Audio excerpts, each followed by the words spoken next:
Black rock एक ऐसी company जिसके सामने दुनिया का सबसे अमीर देश अमेरिका भी मदद की गुहार लगाए खड़ा रहता है। 2008 का इकोनॉमिक क्राइसिस हो या फिर 2020 का कोविड पेंडेमिक, जब भी अमेरिका की वर्चस्वता पर सवाल खड़े हुए हैं, ब्लैक रॉक कंपनी अमेरिका के लिए वरदान बन के सामने आई है।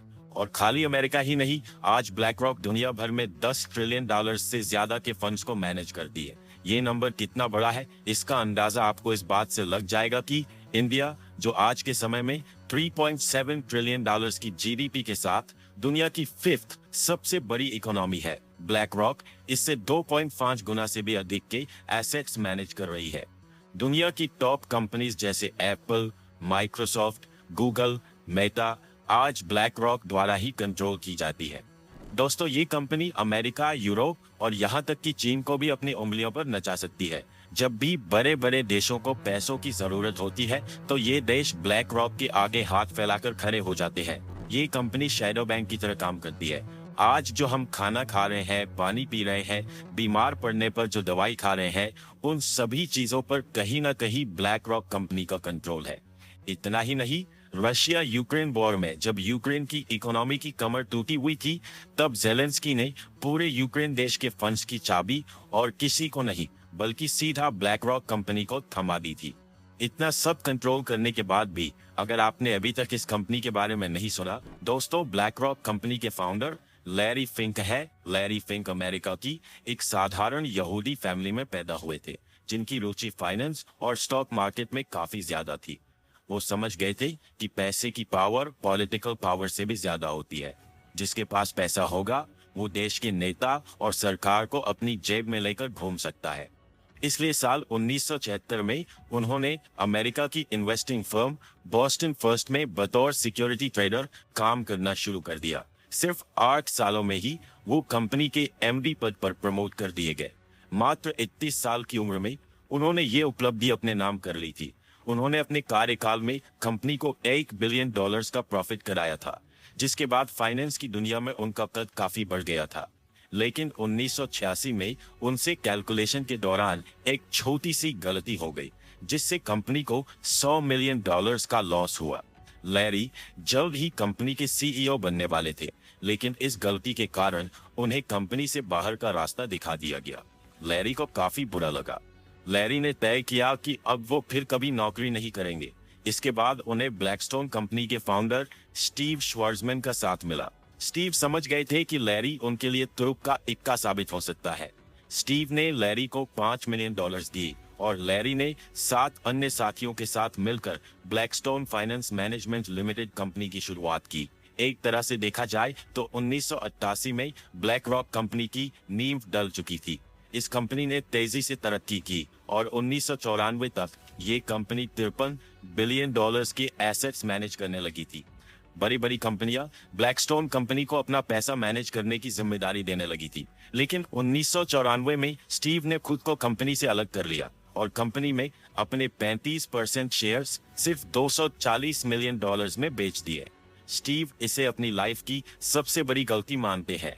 उन्हें आज भी इस बात का पछतावा है, क्योंकि अगर उन्होंने वो शेयर्स नहीं बेचे होते तो आज उनकी वैल्यू $50 बिलियन से भी अधिक की हो चुकी होती।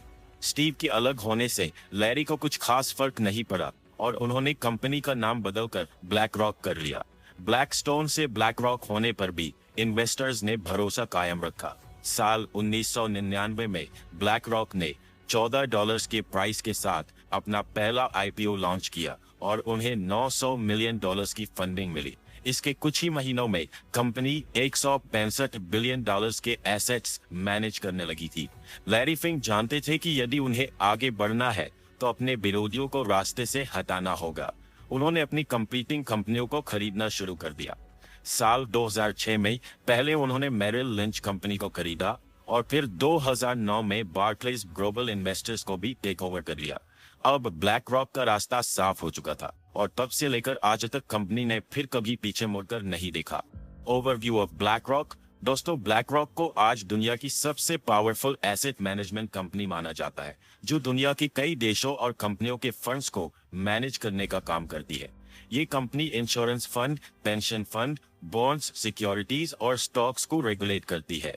इसके अलावा रियल एस्टेट सेक्टर में भी ये कंपनी डील करती है। आज ब्लैक रॉक के दुनिया के 38 देशों में 89 से अधिक ऑफिस है और 100 से अधिक देशों में कंपनी के क्लाइंट्स मौजूद है। सभी कॉन्टिनेंट्स पर इस कंपनी की प्रेजेंस है। ये कंपनी आज के समय में $10 ट्रिलियन से अधिक के एसेट्स मैनेज कर रही है। दोस्तों, $10 ट्रिलियन यूएस चीन के बाद हर देश की जीडीपी से ज्यादा पैसा है। लेकिन दोस्तों, ऐसा नहीं है कि ब्लैक रॉक कंपनी ने इतनी बड़ी कामयाबी इतने कम समय में ऐसे ही हासिल कर ली। दरअसल इसके पीछे कंपनी द्वारा लिए गए ऐसे कई फैसले हैं जिन पर आज भी सवाल खड़े किए जाते हैं। Economic crisis is not any limitation. साल 2008 और 2020 में जब पूरी दुनिया में इकोनॉमिक क्राइसिस आया था, पूरी दुनिया में हाहाकार मच गया था, उस समय भी ब्लैक रॉक ने खूब पैसा कमाया था। साल 2008 में लेमन क्राइसिस के दौरान अमेरिका सहित दुनिया के तमाम बड़े देशों की इकोनॉमी डूब रही थी। कई कंपनियां बैंकरप्ट हो गई थी, लाखों लोगों की नौकरियां चली गई थी। लेकिन उस समय ब्लैक रॉक कंपनी की इनकम में 23% की बढ़ोतरी देखने को मिली थी, जो कि अपने आप में काफी चौंकाने वाली बात थी। इतना ही नहीं दोस्तों, अमेरिका को उस समय इकोनॉमिक क्राइसिस से बाहर लाने में भी ब्लैक रॉक कंपनी का इम्पोर्टेंट रोल रहा था। सरकार ने लैरी फिंक से जब सोल्यूशन मांगा तो उन्होंने कई बैंक्स को लोन देने का फैसला किया और गवर्नमेंट ने थोक के भाव बैंक्स को पैसे दिए, जिससे मार्केट में फिर से पैसा आ सके। लेकिन यहाँ पर भी एक ट्विस्ट देखने को मिला। लैरी ने अपना बिजनेस माइंड चलाया। उन्होंने उन बैंक्स को ही पैसा दिया था जिनमें उनकी कंपनी के स्टेक्स थे। दोस्तों, कुछ लोगों का ऐसा भी मानना है कि वो इकोनॉमिक क्राइसिस क्रिएट करने वाले भी लैरी फिंक ही थे। उनकी डेथ सिंडिकेट पॉलिसी के कारण ही लेहमैन क्राइसिस आया था, यानी कि उनकी कंपनी ब्लैक रॉक ने बड़ी मात्रा में उन जगह पैसा लगाया जहां से पैसा वापस आने की संभावनाएं काफी कम थी और नतीजा इकोनॉमिक क्राइसिस के रूप में निकला। दोस्तों, इतना ही नहीं, 2008 के बाद 2020 में कोविड पैंडेमिक में दुनिया को एक और झटका लगा। उस समय भी ब्लैक रॉक ने प्रॉफिट शो किया था, साथ ही कई कंपनियों को दिवालिया होने से भी बचाया था। इसके अलावा कंपनी अपनी हायर पोस्ट पर बड़ी मात्रा में गवर्नमेंट ऑफिशियल्स को हायर करती है।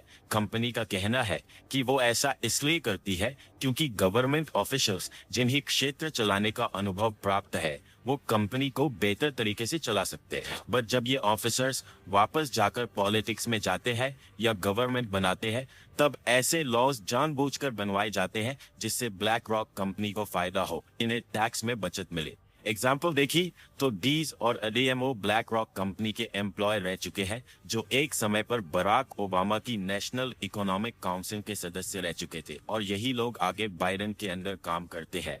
इवन कमाला हैरिस भी ब्लैक रॉक की एम्प्लॉय रह चुकी है, जो आज की डेट में अमेरिका की वाइस प्रेसिडेंट है। इसके अलावा माइकल पायल, जो ब्लैक रॉक कंपनी की farmer global chief investment strategist थे, वे ब्लैक रॉक कंपनी ज्वाइन करने से पहले बराक ओबामा की गवर्नमेंट का हिस्सा थे और आज यही माइकल अमेरिका की वाइस प्रेसिडेंट कमाला हैरिस के चीफ इकोनॉमिक एडवाइजर है। इवन कोरोना महामारी के समय अमेरिका के फेडरल रिजर्व ने एफएमए, जो ब्लैक रॉक की एक कंसल्टिंग आर्म है, उसको इमरजेंसी में अपने फंड्स को मैनेज करने का टेंडर दिया था। खास बात यह है, ये टेंडर बिना किसी बिडिंग की या बोली के ब्लैक रॉक को मिला था। BlackRock regulates each and every industry. Pepsi, Coca-Cola, Walmart, Cisco, McDonald, Johnson and Johnson, Mastercard और Visa.com जैसी सभी कंपनी में BlackRock के स्टेक्स मौजूद है। यानी आप अपने क्रेडिट या डेबिट कार्ड से भी अगर कोई ट्रांजैक्शन कर रहे हैं तो उसका फायदा BlackRock को हो रहा है। इंडिया की भी कई कंपनियों में ब्लैक रॉक ने इन्वेस्ट किया हुआ है। Infosys, Reliance, HDFC, ICICI bank, Axis bank, Maruti Suzuki, TCS, Mahindra and Mahindra और अल्ट्राटेक सीमेंट जैसी कंपनियों में ब्लैक रॉक की मेजर होल्डिंग्स है। ब्लैक रॉक की सबसे बड़ी होल्डिंग्स की बात करें तो फोर्ड कंपनी में इसके 7.25% स्टेक्स है। फेसबुक, एप्पल और जेपी मॉर्गन में 6.5% शेयर्स की हिस्सेदारी ब्लैक रॉक की है। अल्फाबेट इंक में 4.48%, डॉइचे बैंक में 4.8%, वेराइजन में 7.5% के अलावा माइक्रोसॉफ्ट, अमेज़न और एनवीडिया जैसी कंपनी में भी ब्लैक रॉक के अच्छे खासे शेयर्स मौजूद हैं और सभी कंपनियों में ये टॉप इन्वेस्टर्स की लिस्ट में ही मौजूद है। ब्लैक रॉक जिस भी कंपनी के शेयर खरीदती है, उसके शेयर्स में एक तेज उछाल देखने को मिलता है। यानी उस कंपनी की तो चांदी ही चांदी हो जाती है। हाल ही में अप्रैल 2024 में भारत की दो कंपनी इलेक्ट्रो स्टील कास्टिंग्स और पीटीसी इंडिया लिमिटेड में 207 करोड़ के शेयर्स खरीदे थे। ब्लैक रॉक के इन्वेस्ट करते ही कंपनी के शेयर्स में 11% तक का उछाल देखने को मिला था। दोस्तों, आज के समय में चाइना में भी ब्लैक रॉक का इन्फ्लुएंस बढ़ रहा है। असल में यूएसए ने अपनी चाइनीज कंपनियों में इन्वेस्टमेंट पर बैन लगा रखा है और कई चाइनीज कंपनीज को ब्लैक लिस्ट भी किया हुआ है। लेकिन यूएसए के ब्लैक लिस्ट करने के बावजूद आज उन कंपनियों में ब्लैक रॉक इन्वेस्ट कर रहा है। चाइना की रियल एस्टेट मार्केट और म्यूचुअल फंड सेक्टर में लैरी फिंक की कंपनी का दबदबा मजबूत हो रहा है। आने वाले समय में शायद चीन को भी लैरी फिंक अपनी उंगलियों पर नचाते नजर आएंगे। दोस्तों, ब्लैक रॉक वैसे तो खुद को environmental and social friendly company बताती है, लेकिन दूसरी ओर उन कंपनियों में भी ये इन्वेस्ट करती है जो क्लाइमेट चेंज के लिए रिस्पॉन्सिबल है और फॉसिल फ्यूल्स के यूज को जहां बढ़ावा मिल रहा है। Oil and corporation company Exxon Mobil में ब्लैक रॉक की 6.7% की हिस्सेदारी है। केवल ये कंपनी आज वर्ल्ड के 2% कार्बन एमिशन के लिए जिम्मेदार है। इसके अलावा गन मैन्युफैक्चरिंग जैसे बिजनेस में भी ब्लैक रॉक ने निवेश किया हुआ है। इससे कहीं न कहीं कंपनी का डबल स्टैंडर्ड भी देखने को मिलता है। यानी एक बात साफ है, लैरी फिंक और उनकी कंपनी को इस बात से कोई फर्क नहीं पड़ता कि कंपनी सही काम कर रही है या नहीं, उसकी इन्वेस्टमेंट नेचर के लिए हार्मफुल तो नहीं है या फिर वो समाज के लिए ठीक है या नहीं। ब्लैक रॉक को सिर्फ अपने प्रॉफिट से मतलब है और यही वजह है कि साल 1999 से लेकर 2020 तक इस कंपनी ने 7,539% की बेहतरीन ग्रोथ की। BlackRock magical software, Aladdin के चिराग का नाम अलादीन ही है, यानी asset liability and debt and derivative investment network. असल में ये कंपनी के द्वारा डिजाइन किया गया एक सॉफ्टवेयर है जो फ्यूचर प्रोग्राम के तौर पर काम करता है। इस सॉफ्टवेयर का काम रिस्क मैनेजमेंट करना है। अलादीन सॉफ्टवेयर ग्लोबल इवेंट्स और रिस्क पैरामीटर्स को मेजर करते हुए एआई के जरिए ये बताता है कि कहां पर इन्वेस्ट करना सही रहेगा और कहां पर पैसा डूबने की आशंका है। दुनिया के लगभग सभी देशों और हजारों कंपनियों के डेटा को कैलकुलेट कर ये सॉफ्टवेयर अपनी रिपोर्ट देता है। 50,000 से अधिक यूजर्स इस सॉफ्टवेयर का यूज कर रहे हैं। बड़ी बड़ी कंपनियां करोड़ों रुपए इस सॉफ्टवेयर को यूज करने के लिए दे रही हैं और आज 21 ट्रिलियन डॉलर से अधिक के एसेट्स सिर्फ इस सॉफ्टवेयर के जरिए मैनेज किए जा रहे हैं। इसी के थ्रू जापान अपने 1.5 ट्रिलियन के पेंशन फंड को रेगुलेट करता है। World's largest companies Apple, Microsoft और गूगल्स पेरेंट फर्म अल्फाबेट, ये तीनों अमेरिका की सबसे बड़ी US public companies BlackRock के अलादीन सिस्टम पर ही रिलाई करती है। तो इसके बारे में मीडिया में ज्यादा खबरें क्यों नहीं आती? असल में ये भी कंपनी की अपनी एक पॉलिसी है। लैरी फिंक नहीं चाहते कि उनकी कंपनी मीडिया में ज्यादा आए। अगर मीडिया में कंपनी की खबरें छपने लगेगी तो हर छोटे बड़े फैसले पर लोगों की नजर रहेगी और लैरी फिंक अपने फैसले प्राइवेट रखना ही पसंद करते हैं और वो ऐसा करने में इसीलिए कामयाब हो जाते हैं क्योंकि दुनिया की 90% मीडिया पर भी ब्लैक रॉक का कंट्रोल है। अधिकतर सभी बड़े मीडिया हाउस में ब्लैक रॉक ने इन्वेस्ट किया हुआ है। फॉक्स में 18%, सीपीएस में 16% और कॉमकास्ट में 13% की हिस्सेदारी ब्लैक रॉक की है। यही वजह है कि कोई भी मीडिया हाउस ब्लैक रॉक की मर्जी के बगैर उनके बारे में कुछ नहीं छाप सकता। सभी को इस बात का इंतजार है कि जियो ब्लैक रॉक कंपनी भारत में क्या तहलका मचाएगी। इस कंपनी में लैरी फिंक और मुकेश अंबानी दोनों ने 15-15 करोड़ डॉलर्स इन्वेस्ट किए हुए। कंपनी क्या गदर मचाएगी ये तो समय के साथ पता चल जाएगा। आपके इस पर क्या व्यूज है, हमें कमेंट करके जरूर बताएं।